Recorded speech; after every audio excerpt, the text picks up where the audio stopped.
The Europa Research Station hung like a jewel against the backdrop of Jupiter's swirling storms, its silver solar arrays catching the distant sunlight. Dr. Sarah Chen stood at the observation deck, her dark eyes fixed on the strange readings appearing on her tablet. Something massive had just dropped out of faster-than-light travel at the edge of the solar system, and it wasn't responding to any known communication protocols. "Director, we're picking up multiple objects decelerating near Saturn's orbit," announced Marcus, the station's sensor specialist. His voice carried an edge of concern that made Sarah's spine tingle. "Their energy signatures don't match anything in our database." Sarah touched the neural interface at the base of her skull, connecting directly to the station's advanced sensing arrays. The holographic display sprang to life around her, showing dozens of crystalline structures, each larger than any ship humanity had ever built. They moved with an unnatural precision that spoke of technological advancement far beyond Earth's capabilities. "Send the first contact package on all frequencies," Sarah ordered, maintaining her composure despite the gravity of the situation. Humanity had prepared for this moment for centuries, developing protocols and messages designed to establish peaceful communication with alien civilizations. The response came 3 minutes later, not in words or signals, but in action. The crystalline ships accelerated toward Europa, their formation shifting into an attack pattern that Sarah recognized from her military training years ago. Before she could sound the alarm, the first blast of energy struck the station's shields. Multiple hostile contacts confirmed. Marcus shouted as warning klaxons blared throughout the station. Shields at 60% and falling. Sarah's mind raced. The station housed over 300 of Earth's brightest scientists and engineers, along with research that could revolutionize human civilization. They couldn't let it fall into hostile hands. Her fingers flew across the holographic interface, initiating emergency protocols she had hoped never to use. "This is Director Chen. All personnel proceed to emergency stations. Begin data purge and evacuation procedures." Her voice remained steady, years of crisis training kicking in. "And get me a direct line to Earth Defense Command." The alien vessels spread out in a perfect hemisphere around Europa Station, their crystalline surfaces fracturing the dim sunlight into prismatic displays that would have been beautiful under different circumstances. Energy weapons continued to pound the station's rapidly failing shields. "Earth Defense Command responding," announced the communications officer. "They're dispatching the Third Fleet, but nearest assets are 4 hours out." Sarah knew they wouldn't last that long. Already, the station's shields were buckling under the assault. But she had one card left to play: the quantum entanglement device they'd been testing. It wasn't meant for this, but desperate times called for desperate measures. "Dr. Rodriguez," she called over the comm to the quantum labs. "Initialize the QED. We're going to give our visitors a surprise they won't expect." The next few minutes passed in a blur of activity. As evacuation pods launched toward Jupiter's other moons, Sarah and a skeleton crew worked to modify the quantum entanglement device. If their calculations were correct, they could use it to temporarily disrupt the aliens' impossibly perfect formation. Through the observation windows, Sarah watched as the crystalline ships drew closer, their weapons charging for what looked like a final assault. The station's shields flickered weakly, barely holding together. "Just a few more seconds." "QED at full power," Rodriguez reported. "But Director, we've never tested it at this scale. The feedback could tear the station apart." Sarah's jaw tightened. "Better us than them getting their hands on our research. On my mark." She watched the enemy formation, waiting for the perfect moment when their ships would be in the optimal position. Now. The quantum entanglement device activated with a subsonic hum that made Sarah's teeth ache. For a moment, nothing seemed to happen. Then space itself appeared to twist around the alien vessels. Their perfect formation distorted as quantum fields interfered with their navigation systems. Two of the crystalline ships collided, their supposedly indestructible hulls shattering in a spectacular display of light and energy. The others spun wildly, their weapon systems firing randomly into space. It was chaos. Beautiful, life-saving chaos. All remaining personnel, evacuate immediately, Sarah ordered, starting the station's self-destruct sequence.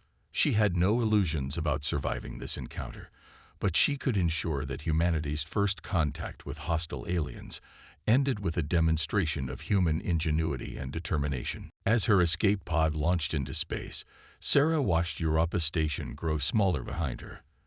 The quantum entanglement effect was already wearing off, and the alien ships were beginning to regain control. But they had achieved something remarkable. They had survived, and more importantly, they had shown these hostile visitors that humanity wouldn't go quietly into the night. The station exploded in a brilliant flash of light, taking with it years of research but denying the aliens their prize. Sarah's pod accelerated toward Ganymede, where a hidden research facility waited to receive survivors.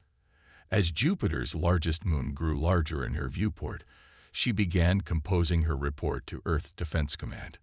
Humanity's age of innocence had ended, but they hadn't gone down without a fight. And now, with the knowledge that hostile aliens existed and the data they'd gathered from this encounter, they could begin preparing for what was sure to be a long and difficult war. The next time these crystalline invaders appeared, humanity would be ready.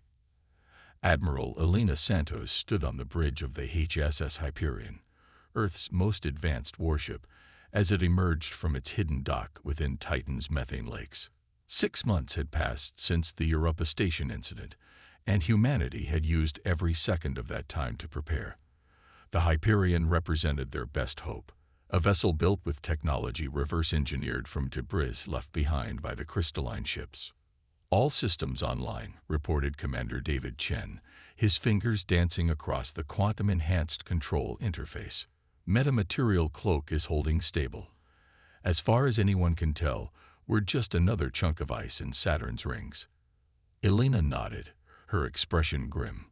Long-range sensors had detected another fleet of crystalline ships entering the solar system, larger than the first.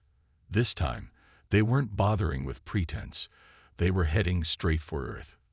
"Status of the civilian evacuation?" she asked, watching as the holographic display showed the enemy fleet's approach vector.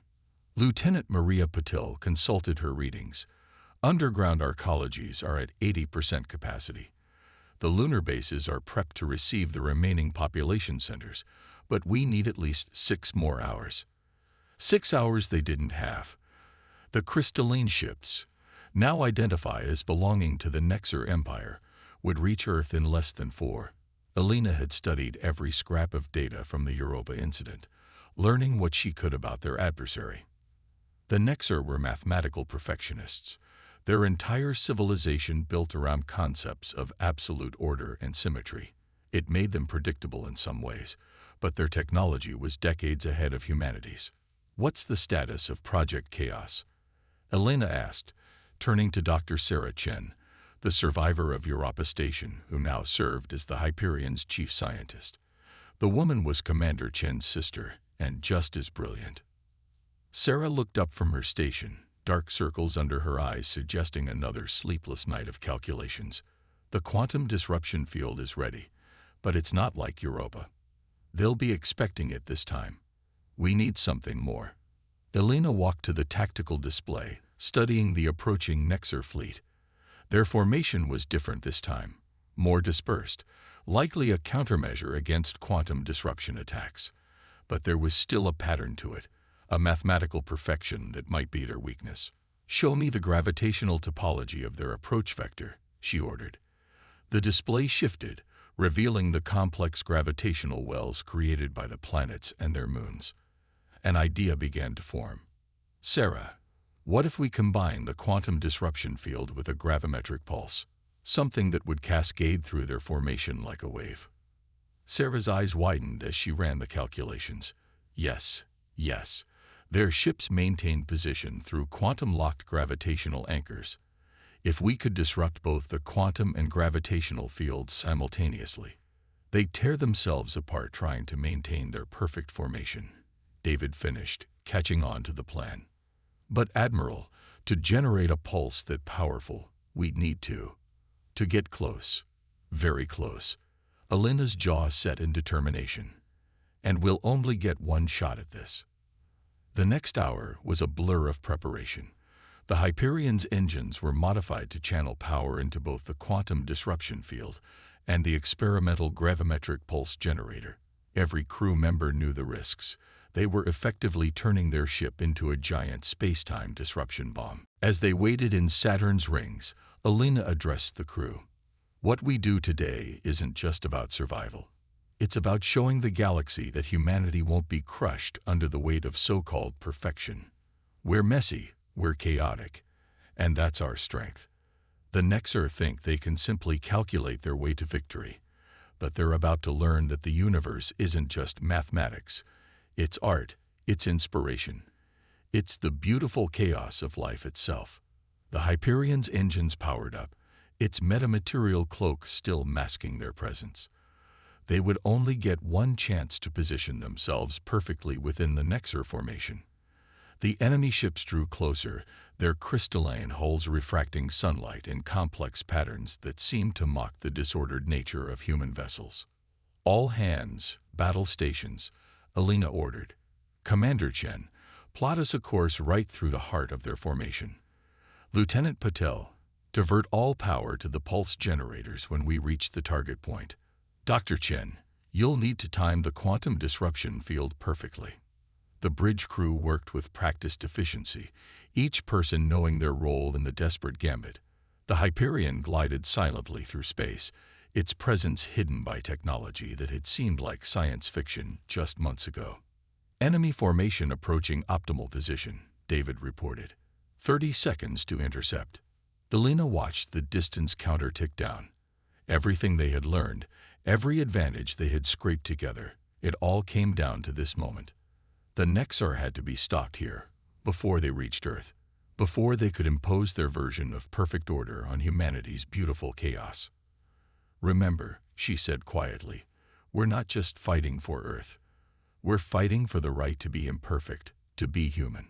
The Hyperion's cloak dropped, and for a brief moment, Alina saw surprise ripple through the Nexer formation, if beings of pure mathematical precision could feel surprise.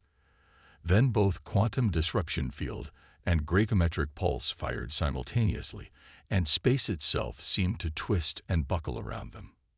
The battle for Earth's survival had begun, and humanity's greatest weapon wasn't their technology or their weapons. It was their willingness to embrace chaos itself as an ally.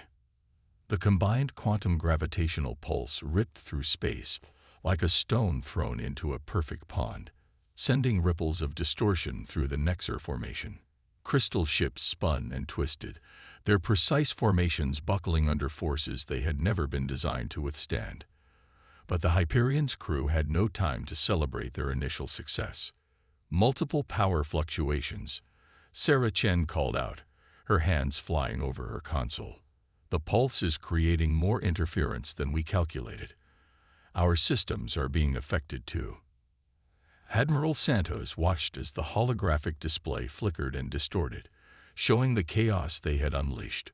Dozens of Nexer ships were caught in the disruption field, their crystalline hulls cracking under the strain of trying to maintain their mathematically perfect positions.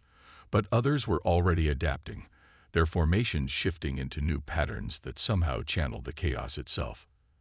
They're learning, David Chen announced, his voice tight with concentration as he fought to keep the Hyperion stable.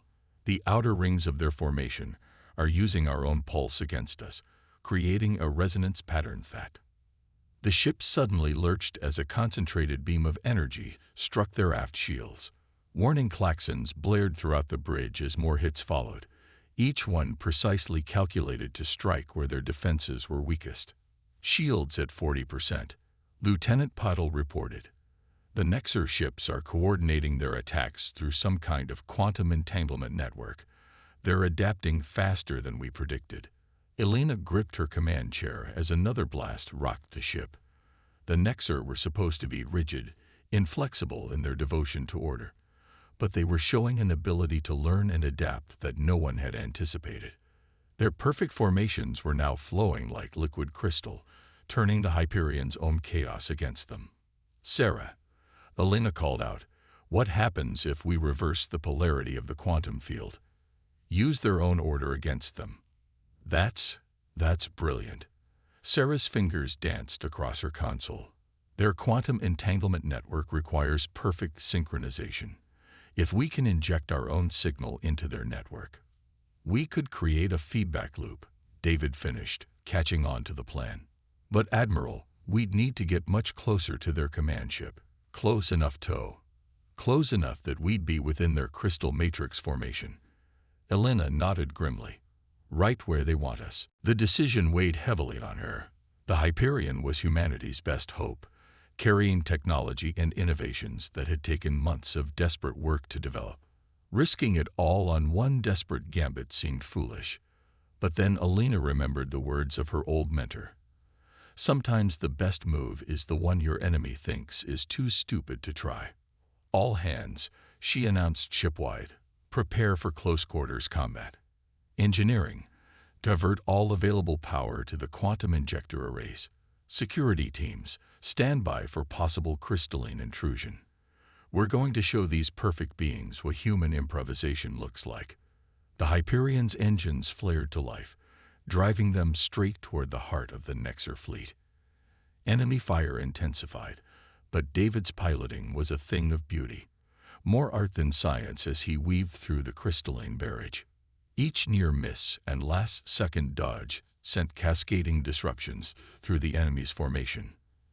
Their command ship is adapting its defense pattern, Sarah reported, her voice tense with concentration. The crystalline structure is becoming more complex, trying to prevent quantum infiltration. Then we'll give them more than one thing to think about, Elena decided. Lieutenant Patel, prepare to launch all remaining probes. Program them with random flight patterns. Make them as unpredictable as possible. The space around the Hyperion erupted with dozens of small probes, each one moving in chaotic patterns that defied mathematical prediction. The Nexer ships immediately began trying to track and eliminate them all, their perfect formations fragmenting as they attempted to account for every variable. We're within their combat envelope, David announced. Any closer and their crystalline fields will start affecting our hull integrity.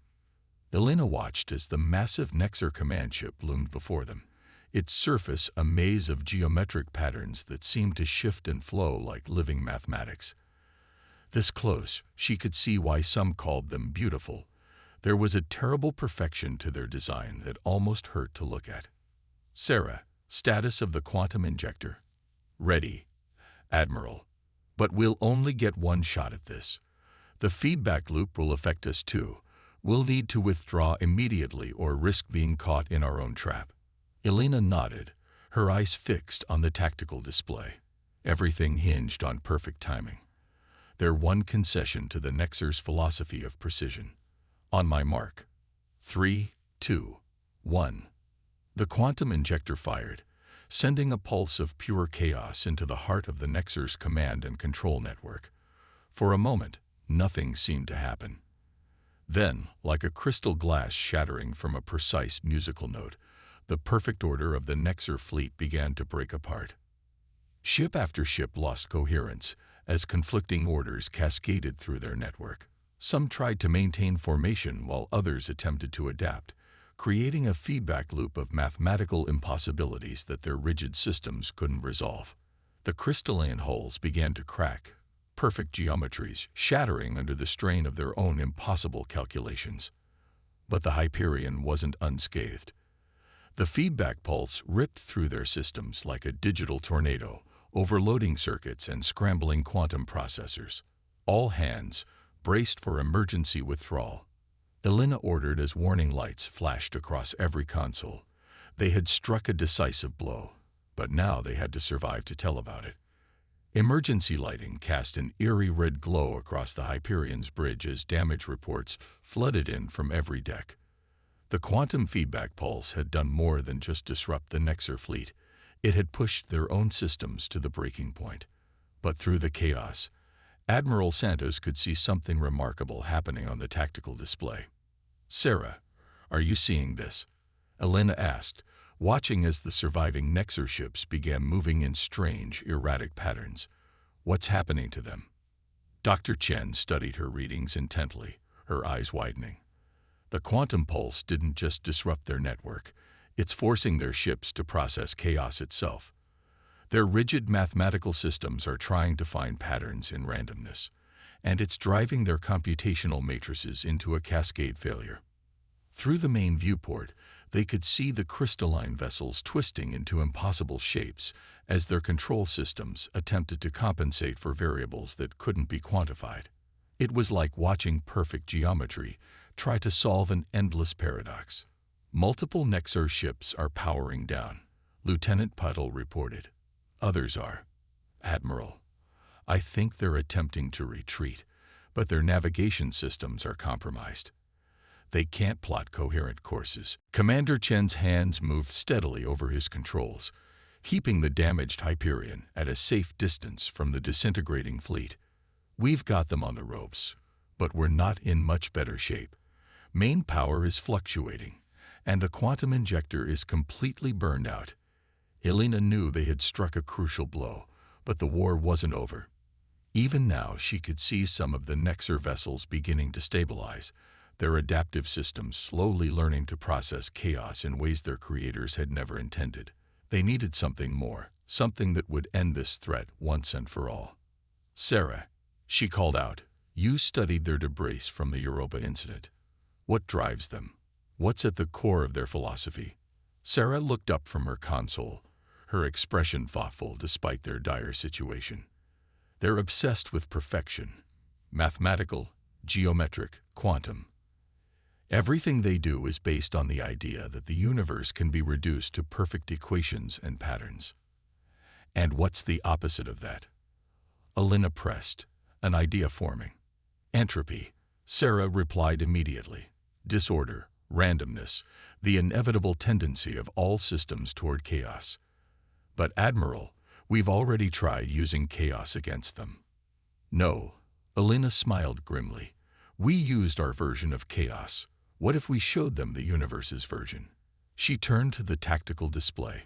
Lieutenant Puddle, what's the status of Jupiter's great red spot?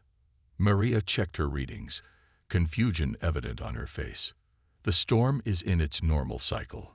But, Admiral, are you suggesting what I think you are?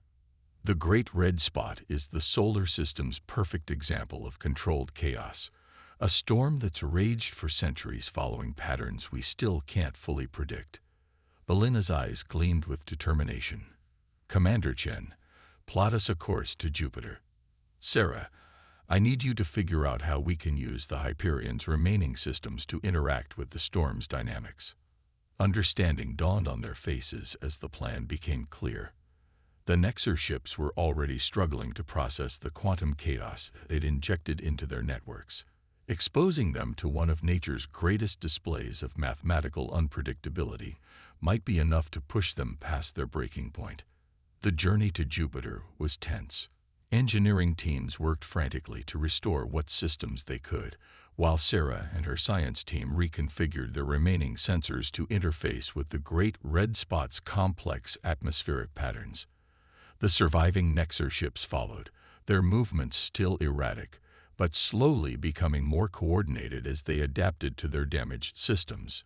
They're not retreating, David observed as they approached the giant planet.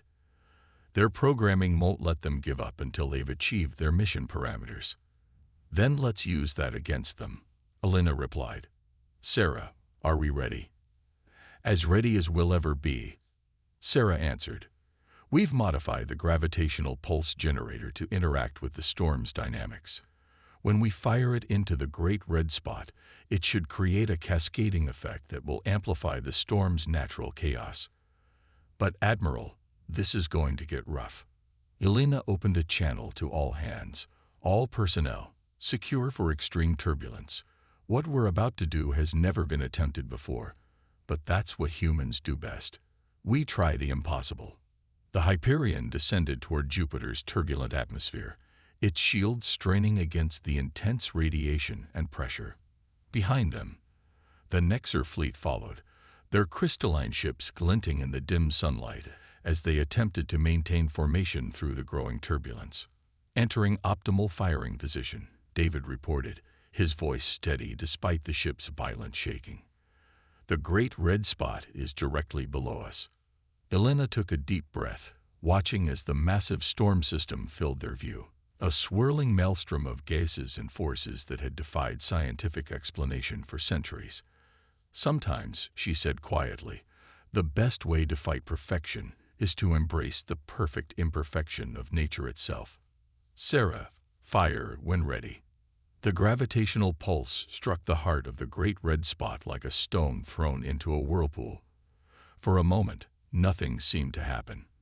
Then the storm's patterns began to shift, its natural chaos amplified by the pulse's energy.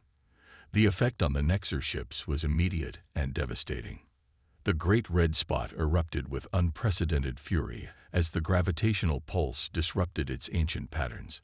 Massive vortexes of quantum-enhanced chaos spread through Jupiter's atmosphere, creating mathematical impossibilities that the Nexer ship's systems couldn't process.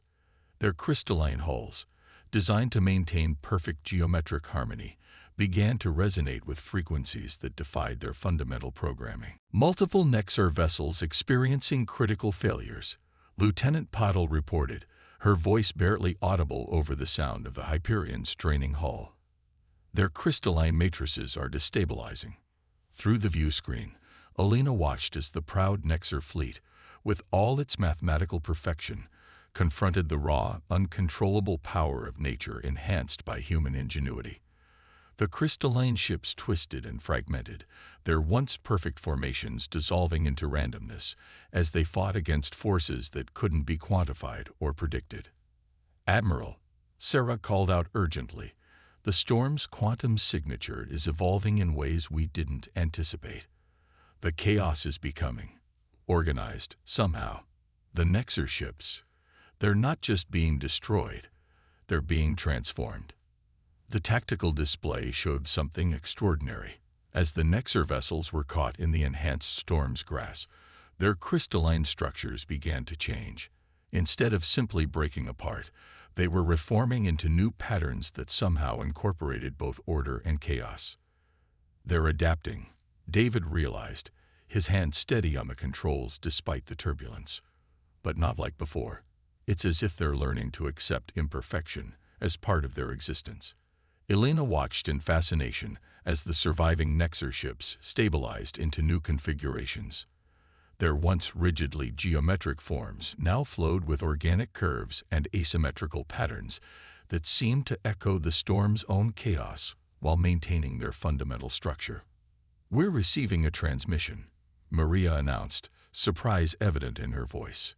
"It's different from their previous communications, more fluid, less structured."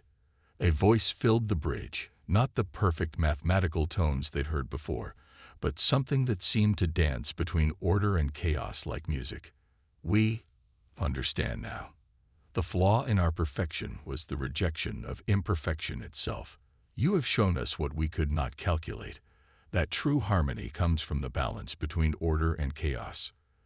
The remaining Nexer ships began to withdraw from Jupiter's atmosphere, but not in their usual precise formations.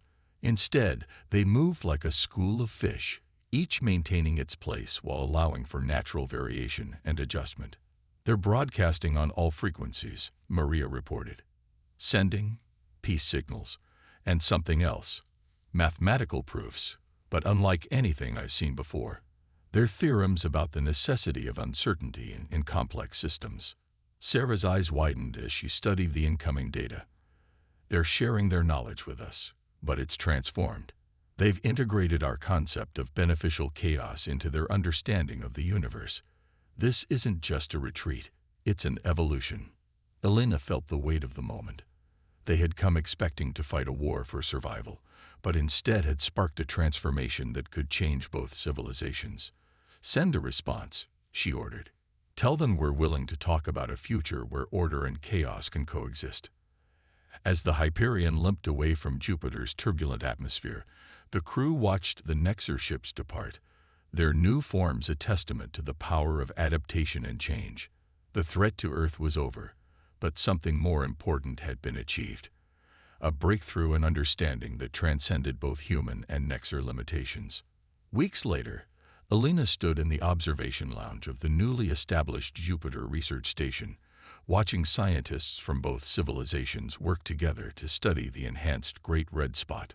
The storm had become a symbol of their partnership, a perpetual reminder that the most beautiful and powerful things in the universe often arose from the perfect balance of order and chaos.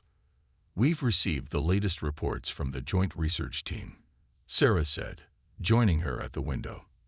"The Nexar's new understanding of quantum chaos is revolutionizing our technology, and our human creativity is helping them explore aspects of the universe they never considered before."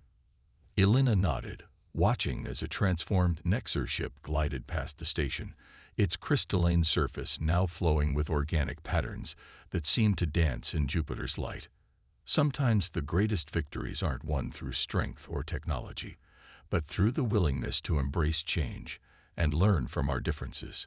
The cosmos stretched out before them, vast and mysterious, filled with both perfect mathematics and beautiful chaos. Humanity had proven itself not just through its ability to fight, but through its power to inspire transformation. As the first joint human Nexar exploration fleet prepared to venture into the unknown, Alina knew that they had achieved something far greater than survival.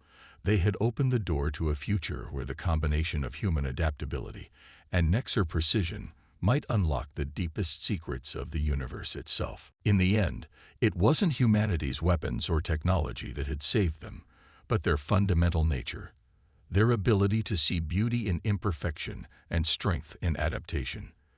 The war that had begun with a search for perfect order had ended with the discovery that true perfection lay in embracing the chaos that made life itself possible. And somewhere in the Great Red Spot, order and chaos continued their eternal dance, a testament to the day when humanity taught the most advanced civilization in the galaxy that sometimes the most perfect solution was to be perfectly imperfect.